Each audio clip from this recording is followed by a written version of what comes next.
Welcome back, guys. This is the third and final video as of now in my Blu-ray Collection update series. I've done two previous videos. You can check out the links to those in the description below, but let's go ahead and get started.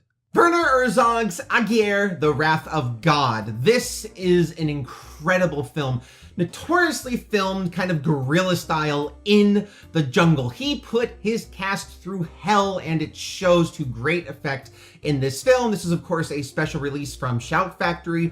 Gorgeous restoration, some really fun special features. This actually belongs to an even larger Werner Herzog collection that they put out. I unfortunately have not picked that up yet, but I highly recommend checking it out because it's at a very good price right now. Fitzcarraldo, another Werner Herzog fare, also starring Klaus Kinski, who starred in Aguirre, The Wrath of God. This, again, from Shout Factory special edition release, beautifully restored. Again, part of that larger Werner Herzog collection. If you're a fan of Werner Herzog, you have to own these movies. They are his masterpieces. They are a thrill to watch. Again, Fitzcarraldo filmed guerrilla style on a real giant boat going down a river. He almost killed his cast and crew making this movie, but again, the result is nothing less than thrilling. Monsters University. Now, I am a huge fan of Pixar. I am not the biggest fan of the Monsters, Inc. and Monsters University franchise. I think they're fun. I like them. I like the characters. They're passable entertainment for sure. They're just not for me. I think they're aimed at a slightly younger audience, so I'm just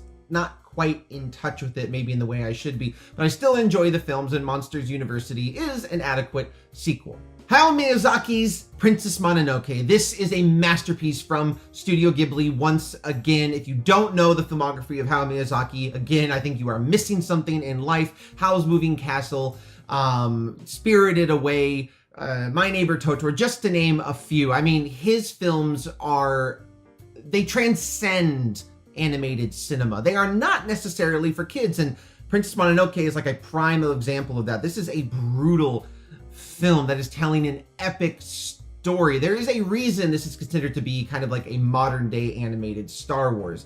It's that good.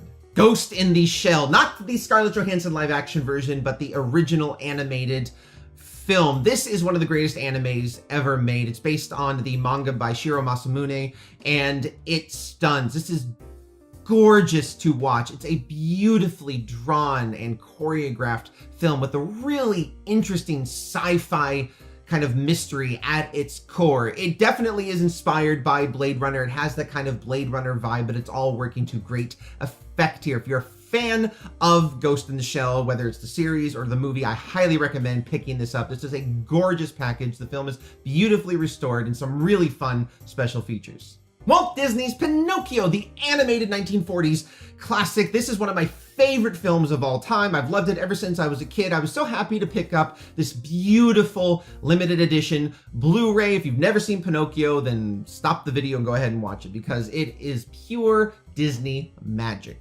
Harry Potter and the Deathly Hallows Part 1. I actually like the last two installments of the Harry Potter franchise. I thought they did a fantastic job of closing it up. The only fault I maybe could find in them is that they did split them into two separate films, Deathly Hallows Part 1 and Deathly Hallows Part 2. And unfortunately, I think it kind of staggered the momentum a little bit. The first part seems kind of meandering. It builds with no payoff. The second part is all climax. So if they had just combined the two, I think it would have been perfect. But I still enjoy them both. And now that I own both of them on Blu-ray, I can enjoy them together. Damien Chazelle's La La Land. Now, this film is gorgeous. It is a tribute to art and passion and following your dream and living the dream and all of the pitfalls that come with that, and sometimes some harsh realities, all wrapped up in a very colorful, fun musical. Now, this was a controversial film the year it came out because of the, well, let's face it, racial tensions in our country, and Moonlight was also competing for Best Picture, and as those of you who watch the Academy Awards know, this was announced as the Best Picture winners, followed immediately by Moonlight being announced as the actual Best Picture winner. But I still have a really soft spot in my heart for La La Land. I think this film is a ton of fun. It is romantic, it is gorgeous, it will lift you up, it will also let you know that sometimes living your dream means sacrificing a lot more. King Kong, the original RKO Studios King Kong, released in 1933, one of my favorite films of all time. It looks gorgeous on Blu-ray. If you've seen Peter Jackson's version and like the 70s Dino De Laurentiis version and all the other versions of King Kong that have come out over the years and you still haven't had a chance to see the original, do yourself a favor. This movie is a ton of fun and it is movie magic at its absolute finest. Speaking of Peter Jackson's 2005 remake of King Kong. Now, this is a film that I actually truly love. It has some faults. It is definitely overlong. This movie is 3+ hours. I own the extended deluxe edition, so it's even longer. It has gorgeous visual effects, although they did clearly have to rush to the finish line, so some of the visual effects look a little bit unfinished, but it is the spirit of the film that really gets you, and it really draws you in and really gets you to care about the character of Kong, something I think the other iterations almost failed to do, except for maybe the original, but this does the best job of making Kong into a character that you can root for and lament for. American Werewolf in London, directed by John Landis. This is one of the all-time greatest horror films ever made. Probably the best werewolf horror film ever made, with amazing practical makeup effects by Rick Baker, who won an Academy Award, rightfully so, for this film. If you haven't had a chance to check it out, it is both funny and scary, and again, it will wow you with its amazing practical effects. Oliver Stone's Nixon. Now, this is one of my personal favorite films, not only because of Anthony Hopkins' incredible performance as the titular character, but also because it delves so deep into the history and the psychology of who Richard Nixon was and where he came from and what he went on to be. It goes into his childhood. It spans decades. It's 3+ hours long. It is an epic story of the rise and fall of a potentially great man who was faltered by his own inner demons and corruptions. This is a powerful film, and any history buff out there who is remotely interested in the subject of Watergate and Richard Nixon in the 60s and that whole era, definitely check this out. This is Oliver Stone at his finest. Salem's Lot. Now, this is a late 70s TV miniseries based on Stephen King's novel of the same name, Salem's Lot, about vampires that ascend and take over a small town, and it is excellent. It is corny. It doesn't hold up at all from like a visual standpoint. Everything is very dated. It has a TV budget, so I could see a lot of people going to this and finding it, again, corny, cheesy, dumb, boring, all of that. But I just have this affinity for films like this that were made on a low budget, that have this kind of 70s gritty feel. But I think the vampires in this film are genuinely creepy, and there's some genuinely really scary moments in this movie. It's just that it is a little bit overlong because it is a miniseries, and it's hard to just sit down and watch it straight through today for most people. But if you have a love for Stephen King, you have a love for vampires, and you love 70s filmmaking, then this just might be the one for you. David Cronenberg's Rabid from Shout Factory. Once again, beautiful original cover art, some great special features, excellent restoration. I am a huge Cronenberg fan. If any of you have watched my videos over the years, you definitely know that. And this is one of his earlier works. It's a zombie film, kind of. It's a zombie film in the same way that, like, 28 Days Later is a zombie film. It's a twist on the genre. It's a lot of fun, made on an extremely low budget, not for everybody, but definitely for film lovers and Cronenberg purists. RoboCop 2, again from Shout Factory, special edition, beautiful transfer, great special features, awesome cover art. I am actually a big fan of RoboCop 2. Now, the first one is a masterpiece. Nothing can hold a candle to the original RoboCop, directed by Paul Verhoeven. However, this sequel is quite satisfactory. It just takes a different style and tone. It kind of takes this more comic booky, kind of goofy approach to RoboCop, but it still works. You just have to go in knowing that. Otherwise, you're going to go in expecting kind of the gritty, horrifying realism of the first one, and you're going to be sorely disappointed. But one thing it does carry over from the first one is the satire, and they use it to great effect in this film. The Wishmaster Collection, all 4 of them, but only the first one is really worth watching. The sequels are definitely for fans only, but the original is a fun, practical effects laden horror film. It really just exists to watch the character of the Djinn go crazy and kill a bunch of people in the most wild ways you can think of. And if that does it for you, you will enjoy the first Wishmaster. Just know that it is not technically a good movie. I can end your thing. Would you wish that? Batman, Mask of the Phantasm, one of the greatest Batman stories ever in any medium, in my opinion. This is Batman at its best. This is really getting to the heart of who the character is and what the fans want to see in a Batman movie. This came out in the early 90s following the success of Batman the Animated Series. Originally, this was just going to be a home video release, but the popularity of the series skyrocketed this right into theaters. I went and saw it on opening day with my dad, who was very confused because he thought it was a sequel to Batman Returns. Anyway, if you're a Batman fan, especially a fan of Batman the Animated Series, and you haven't seen Batman Mask of the Phantasm, I mean, what are you doing? The Green Mile, also based on a Stephen King novel of the same name. This is one of the most beautiful films I've ever seen. It really gets to the heart of the humanity of its characters. It asks some tough questions. It makes you watch some really horrible and tough things. This is a hard movie to watch and a hard movie to swallow in the end because it's not all happy, but it has moments that are quite uplifting, and it really gets you to believe in miracles in a sense. This is quite a unique film. I really haven't seen anything else like it because of the story it was telling and the time it's set in. It is, like many Stephen King novels, very weird, very strange, but ultimately oddly fulfilling. So I highly recommend checking out The Green Mile. If you haven't had a chance, if you have had a chance, pick up this gorgeous Blu-ray packaging. It's really cool. It has this kind of nice sheen on it. It's very thin, and then it opens up kind of like with a magnetic like connection there, and you get this beautiful photographs inside from the film. It's just some really slick packaging, and this has some exciting special features. Rango. Now this is a beautifully animated film from director Gore Verbinski, who did the Pirates of the Caribbean films. This also features the voice of Johnny Depp as the titular character. Beautifully animated, a really fun story. It definitely pays homage to the movie Westerns. If you're a Western fan, you're going to get a lot out of it. This is all around just a great movie. I think it was just a little bit over the heads of some of the kids that it was trying to target when it originally came out. So unfortunately, while it was critically praised, it just didn't make a big splash at the box office. But I think it is recognized today as one of the great animated films of the last 10 years. Check out Rango if you haven't had the chance. Wreck-It Ralph from Walt Disney Pictures. This is a fun little movie about a video game character who escapes from his game and goes on an adventure. I didn't love the film when it first came out. I've grown to like it more and more over the years. I still think it's definitely aimed at younger kids, and I still think it spends way too much time in that like Candyland raceway arena. I mean, that's a huge bulk of the film, so we don't really get to explore other video game areas, so to speak, very much. I'm hoping we do that in the sequel, but I still had a good time with Wreck-It Ralph. Some really fun voice work, beautiful animation. It's a good time, and I think the younger kids will enjoy it even more. Akira Kurosawa's Kagemusha. This was kind of the predecessor to his really colorful culmination, which was Ran, but this is no less. It is a beautiful, beautiful film, not just in its cinematography, which is just like flat out gorgeous. I mean, Kurosawa's cinematography has always been beautiful in his black and white films, which is the, predominant or the majority of his filmography.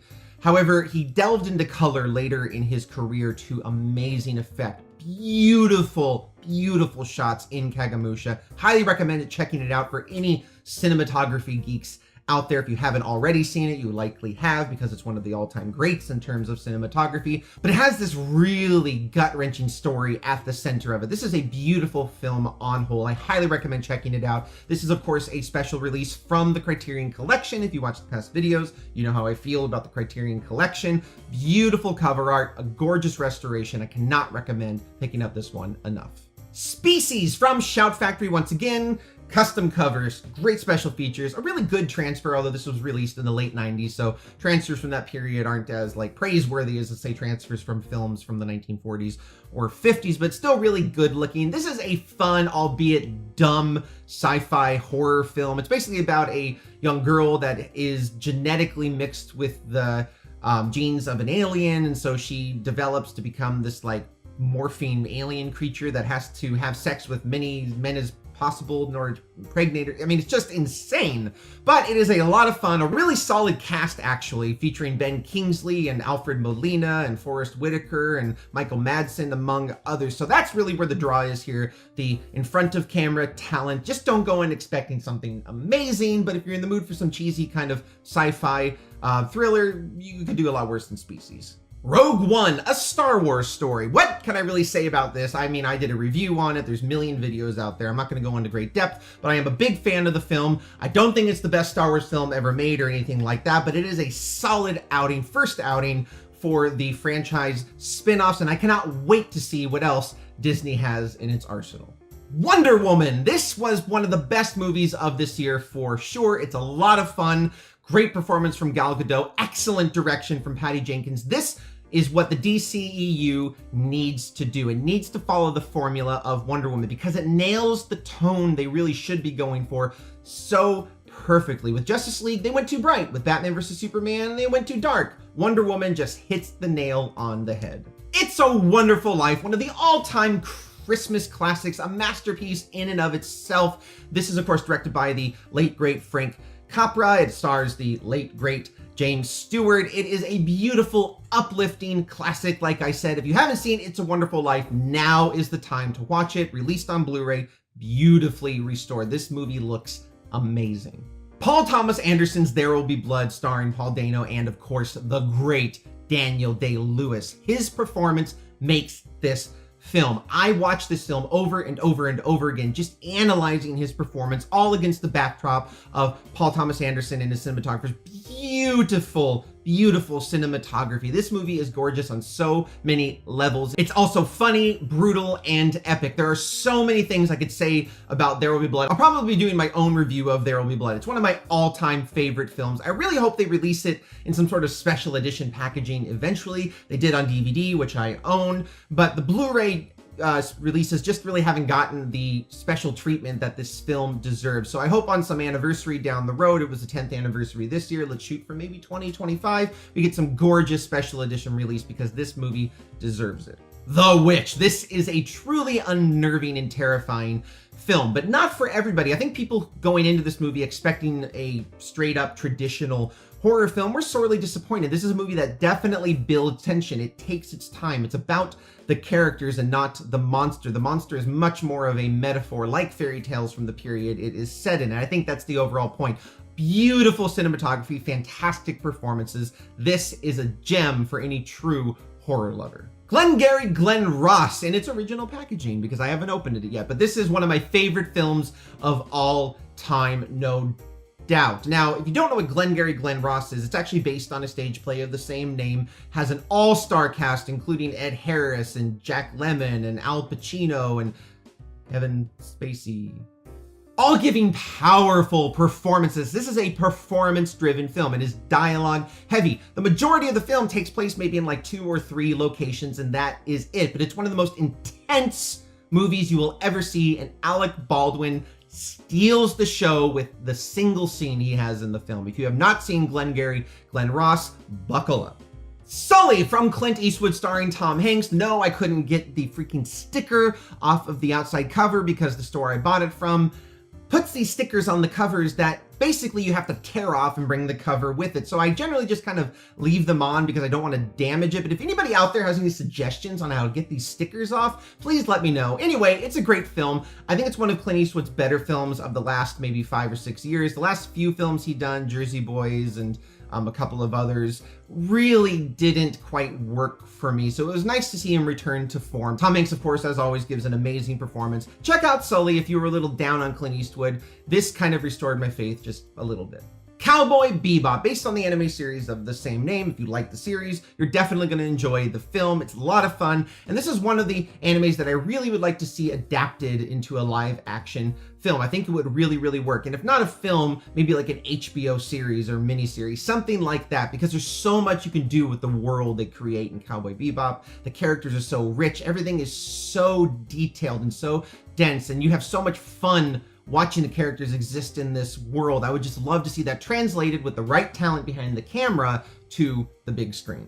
Phantasm. This is the remastered edition of the horror classic, although I'll admit I am not a huge fan of the first Phantasm. I am, of course, a fan of its sequels, which I think really kind of get the tone right. They're a lot more fun. This is a little bit dull, it's a little bit dated, but it is the one that started it all, and it is a gorgeous restoration. So I highly recommend picking this up just for the historical significance alone. Star Wars: The Force Awakens, the 3D Blu-ray release. Now this is some gorgeous packaging. Now, I'm not going to sit here and talk about Star Wars any more than I have to. I love Star Wars. I love The Force Awakens. That's all you need to know. Let's get into this. It comes with this nice slip cover that's actually kind of a hologram, although I'm not sure if that picks up on the camera, but it's really, really awesome and a huge improvement over the original Blu-ray release, in my opinion. This also comes with some exclusive commentary from the filmmakers, which you also didn't get on the original Blu-ray release. Anyway, inside you get some beautiful photography from the film, just really capturing the essence of the movie, just kind of really highlighting everything that made this movie Star Wars, the colors, the locations, the costumes, and then you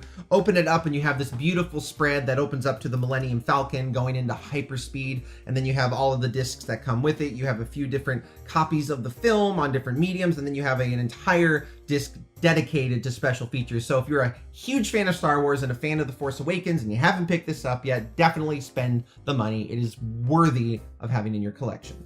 And last but not least, this guy. This is Batman, the original live-action series starring Burt Ward and Adam West, the entire collection. I was very lucky to pick this up at a very fair price a couple of years ago. It was released in a limited capacity, although I'm sure you can find copies still on Amazon. I'm sure you can find copies on eBay for a very fair price. So definitely pick this up while you can still get it, because this is beautiful. Not only are the episodes themselves beautifully restored. I mean, gorgeous. They look like they were filmed yesterday. The colors pop. I mean, this is one of the most beautiful restorations of a TV series from that time period that I've ever seen. The love that went into this is astonishing. I am so grateful for the people that put this together, because I am a huge fan of Adam West's Batman. I grew up watching it. It inspired me to kind of delve more into comic books, and he is to this day one of my favorite comic book characters, of course. Now, Adam West's performance in this series